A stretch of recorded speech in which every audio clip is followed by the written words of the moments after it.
കേട്ടോ സാറേ, ആദ്യം നമുക്ക് ആനമുടിയിലേക്ക് പോകാം. അവിടെ അടിവാരത്തിന്റെ അമ്മയുടെ വീട്ടില് നേരത്തെ പറഞ്ഞില്ലേ മണവാളൻ ജോസഫിന്റെ മകള് നല്ല അസല് കുക്ക. അവിടെ വിളിച്ച് പറഞ്ഞാൽ നല്ല തേങ്ങ കൊത്തിയിട്ട് വരട്ടിയ മൊയിലിറച്ചി കിട്ടും. ഗ്രാൻഡ് മദറിന്റെ ഫേവറേറ്റ് ഫിഷാ, അല്ല ഡിഷാ.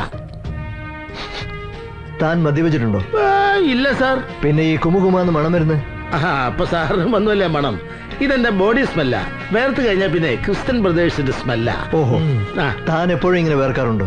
അങ്ങനെ എപ്പോഴും വേർക്കാറില്ല. സാറിനെ കണ്ടപ്പോ പെട്ടെന്ന് വേർത്ത് പോയതാ. സാറിനെ കണ്ട ആരാ വേർക്കാത്തത്? മതി മതി, തന്റെ സംസാരിച്ചൊരു ഓവറാ. അതെ അതെ, അതെല്ലാവരും പറയാറുണ്ട് സാർ.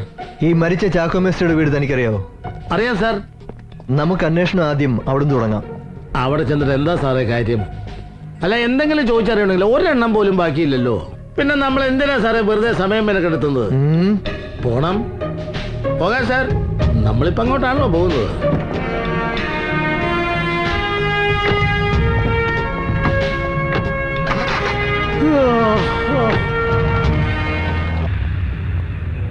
ഞങ്ങൾക്കറിയില്ല സാറേ അവരെന്നതിനെ കടുങ്കൈ ചെയ്തതെന്ന്. എത്ര നല്ല മനുഷ്യരായിരുന്നു. പറഞ്ഞിട്ടെന്താ കാര്യം? ചത്തുപോയാൽ ചത്തുപോയതിനെ കുറിച്ച് ജീവിച്ചിരിക്കുന്നവർ പറയുന്ന സ്ഥിരം പല്ലവി കേൾക്കാനല്ല ഞങ്ങളോട് വന്നത്. ഞങ്ങൾക്ക് അതിനുള്ള സമയമില്ല.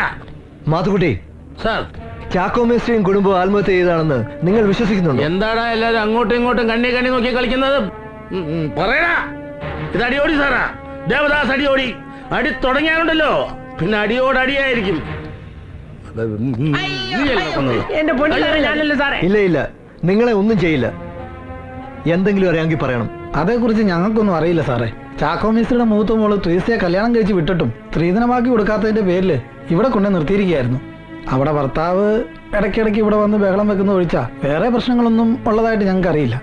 ഈ പറഞ്ഞ ജോണിക്കുട്ടിക്ക് എന്താ ജോലി? ഗായത്രി ഫൈനാൻസിലെ ചിട്ടിപ്പിരിവാരാന്ന് കേട്ടിട്ടുണ്ട്. ആഹാ, ചിട്ടിപ്പിരിവുകാരനാണ്. അപ്പൊ പിന്നെ അവൻ തന്നെയായിരിക്കും കൊന്നത്. ഈയിടെയായിട്ട് ചിട്ടിപ്പിരിവാർക്ക് കൊലപാതകത്തെ വലിയ താല്പര്യമാകട്ടോ. അവന്റെ വീട് എവിടെയാ? പൊൻകുന്നത്താ സാറേ.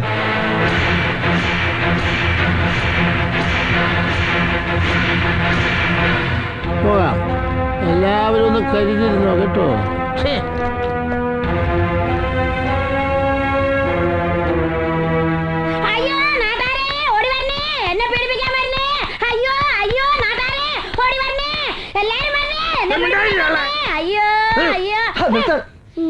നിങ്ങൾ എന്തിനാ വെറുതെ കിടന്നിങ്ങനെ ബഹളം വെക്കുന്നത്? ഷഷ്ടിപൂർത്തി കഴിഞ്ഞിട്ട് 50 വർഷം പിന്നെയും കഴിഞ്ഞല്ലോ. ഈ ഉണങ്ങിയ കൊടംപുളി പോലെ ഇരിക്കുന്നത് നിങ്ങളെയാണോ പീഡിപ്പിക്കാൻ വരുന്നത്? അയ്യേ ശവം. പോലീസുകാർക്ക് പ്രായം തരുന്ന നോട്ടല്ലല്ലോ സാറന്മാര്. നിങ്ങളുടെ മകൻ ജോണിക്കുട്ടി ഇവിടെ ഇല്ലേ? ഇല്ല സാറേ. അവൻ എവിടെ ഉണ്ട്? അവൻ എവിടെയാന്ന് എനിക്ക് അറിയില്ല സാറേ. അവൻ എവിടെയും കണ്ട എന്നെ കൂടി ഒന്ന് അറിയിക്കണേ സാറേ. എനിക്ക് ഒന്ന് പോയി കാണാനാ. അവന്റെ ഭാര്യയും വീട്ടുകാരെയും കൊന്നത് നിങ്ങളും മോനും കൂടല്ലേ? വെറുതെ മഹാപാപം പറയല്ലേ സാറേ.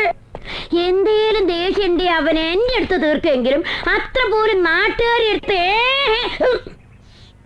ഒരു ഉറുമ്പിനെ പോലും അവൻ അറിഞ്ഞോണ്ട് കൊല്ലാൻ പറ്റില്ല എന്നെ സാറേ. സാറിനറിയോ? സാറിനോടായതുകൊണ്ട് പറയാ, അവന്റെ ഭാര്യയാക്കി അവൻ കെട്ടിക്കൊണ്ടുവന്ന ഒരു തീ വീട്ടിലുണ്ടായിരുന്നല്ലോ, ട്രീസ.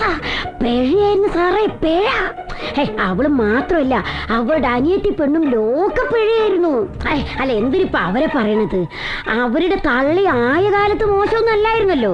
ഇതിന്റെ ഒക്കെ ഇടയെ കിടന്ന് പിടിച്ചു നിൽക്കാൻ പറ്റാണ്ടേ ആ കിളവൻ എല്ലാത്തിനെയും കൊന്നിട്ട് ചാടി ചത്തതായിരിക്കും. അല്ലാണ്ട് ഇപ്പൊ ഞാൻ നോക്കി. അയ്യോ, നിങ്ങളുടെ ഊഹാപോഹങ്ങൾ കേൾക്കാനല്ല ഞങ്ങൾ വന്നിരിക്കുന്നത്. മോൻ വരുമ്പോ എത്രയും പെട്ടെന്ന് SP ഓഫീസിലേക്ക് വന്നേക്കാൻ പറഞ്ഞത്. മാത്തുക്കുട്ടി,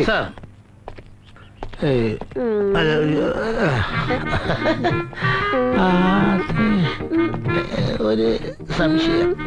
നിങ്ങളുടെ മോൻ ഇവിടെ കെട്ടിക്കൊണ്ടത് പെണ്ണില്ലേ?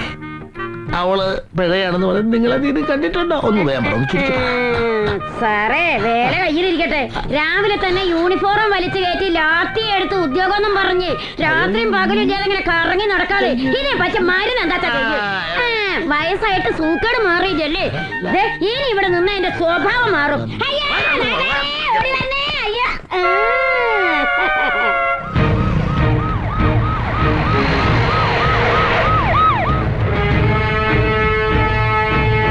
മാത്തുക്കുട്ടി, ബോഡി പോസ്റ്റ്മോർട്ടം ചെയ്ത ഡോക്ടർ രാമേന്ദ്രൻ, അയാൾ ആളെങ്ങനെയാ? ചെറിയൊരു കുട്ടിയാന. 52, 120, 54. താനിത് എന്തായി പറയുന്നത്?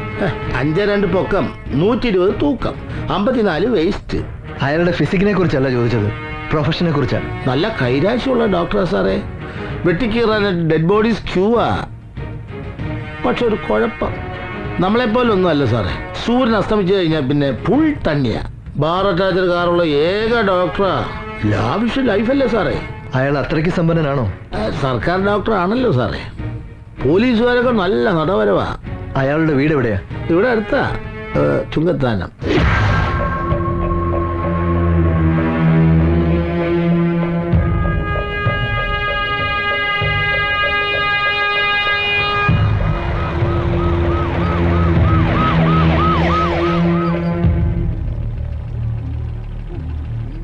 എന്താ ഇവിടെ? ഇവിടുത്തെ ആ ഡോക്ടർ മരിച്ചുപോയി.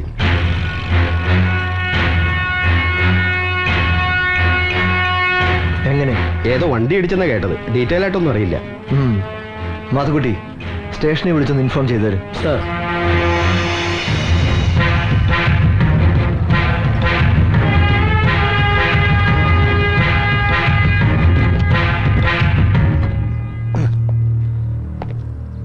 അതെ സാറേ, സംശയിക്കാനൊന്നുമില്ല.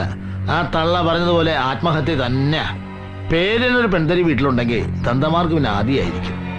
അപ്പൊ പിന്നെ ഉള്ളത് പിഴയും കൂടിയാണെങ്കിലോ അയാൾ ചെയ്തു തന്നെയാണ് ശരി. ഇനിയിപ്പോ ഒന്നും അറിയണ്ടല്ലോ സാറേ. ഒരു കാര്യം, അതെ, നമ്മൾ അന്വേഷണം എന്ന് പറഞ്ഞിറങ്ങിയപ്പോ തന്നെ ആ ഡോക്ടർ ചത്തു. ആകെ ഉണ്ടായിരുന്നൊരു പിടിവള്ളിയായിരുന്നു ആ ഡോക്ടർ. ഇനിയിപ്പോൾ അതും കൂടി ഇല്ലാത്ത സ്ഥിതിക്ക് നമ്മൾ ഈ അന്വേഷണം തുടരേണ്ട വല്ല കാര്യമുണ്ടോ? മാത്രമല്ല, സാറിന്റെ പൊസിഷൻ വെച്ച് നോക്കുമ്പോൾ സാറിന് അന്വേഷിക്കാൻ പറ്റിയ അത്ര ഒരു ഡെപ്ത് ഈ കേസിനില്ല. നമുക്കിതൊന്ന് ക്ലോസ് ചെയ്താലോ സാർ? മാത്തുക്കുട്ടി സാർ, തനിക്ക് ഞാൻ പലതവണ വാണി തന്നു കഴിഞ്ഞു. തന്റെ ഈ സംസാരം ശരിയല്ലെന്ന്. സാർ. തനിക്ക് ഈ കേസിൽ ഇൻട്രസ്റ്റ് ഇല്ലെങ്കിൽ പോകാം. സാർ, താൻ എന്നെ അസിസ്റ്റ് ചെയ്യാൻ വന്നതാ, ഉപദേശിക്കാനല്ല. സാർ, അയ്യോ, സാറിനെ തെറ്റിദ്ധരിച്ചു. കുഞ്ഞുകുട്ടി പരാധീനങ്ങളുള്ള ഒരു സാധാ പോലീസ് ഓഫീസറാണ് സാറേ ഞാൻ. രാവിലെ ലാത്തിയും എടുത്ത് ചെക്കിങ്ങിന് എന്ന പേരിൽ നടുറോട്ടിൽ നിന്നാൽ വൈകുന്നേരം ആകുമ്പോഴേക്കും തടയണ ചില്ലറയുടെ കാര്യം ആലോചിക്കുമ്പോൾ സത്യം പറഞ്ഞാൽ എനിക്ക് അന്വേഷണത്തിൽ വലിയ താല്പര്യമൊന്നുമില്ല സാർ. എടോ, തന്നെ ഒന്നും പറഞ്ഞിട്ട് ഒരു കാര്യമില്ലടോ. തന്നെ പോലെ ഒരെണ്ണം മതി ഡിപ്പാർട്ട്മെന്റിന് മൊത്തം ചീത്തപ്പേരുണ്ടാക്കാൻ. ഏതായാലും താൻ എൻ്റെ കൂടെ വേണോ വേണ്ടോ എന്ന് ഞാനൊന്ന് ആലോചിക്കട്ടെ. താനിപ്പോ പോ. ആയിക്കോട്ടെ.